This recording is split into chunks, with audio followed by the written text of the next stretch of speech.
The jobs report in line with what analysts expected. The Labor Department says the U.S. economy added 311,000 jobs last month, while the unemployment rate rose to 3.6%. ABC News business reporter Alexis Christophorous is here to unpack these numbers for us. Alexis, this is down from the 500,000 plus jobs added in January. What do these numbers mean, big picture?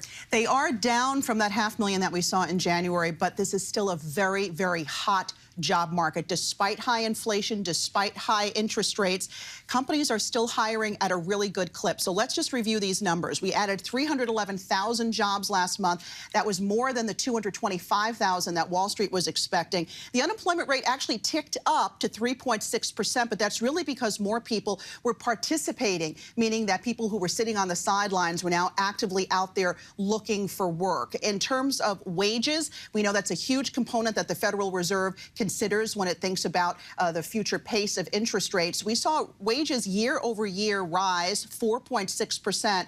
And I know that sounds like a lot, but it's actually a bit of a slower pace than we saw this time last year. And, you know, overall, Diane, this is a report that shows that the Federal Reserve has to keep on raising interest rates to bring the economy in line with its expectations. So let's talk about layoffs. Where were the most recent layoffs? Are you seeing them in specific sectors?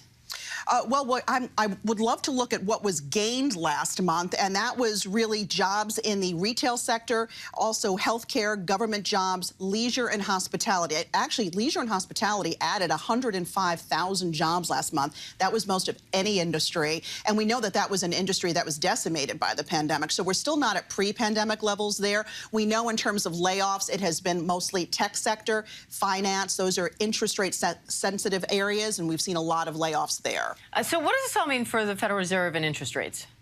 Well, the Fed is going to meet again in less than 2 weeks to discuss interest rates. And when you take a look at this report and combine it with other recent reports we've seen, consumer spending, inflation remaining still pretty high, business activity picking up, it just shows that this economy is super resilient, and the Fed is going to probably have to stay aggressive with interest rates for a longer amount of time. In fact, Fed Chair Jay Powell just said this past week, he warned that depending on what this report shows and next week's inflation report shows, that they could be more aggressive than we first thought. All right, good news and bad news, kind of all at once in one package. It is. It's a lot to unpack, yeah. Alexis, thank you.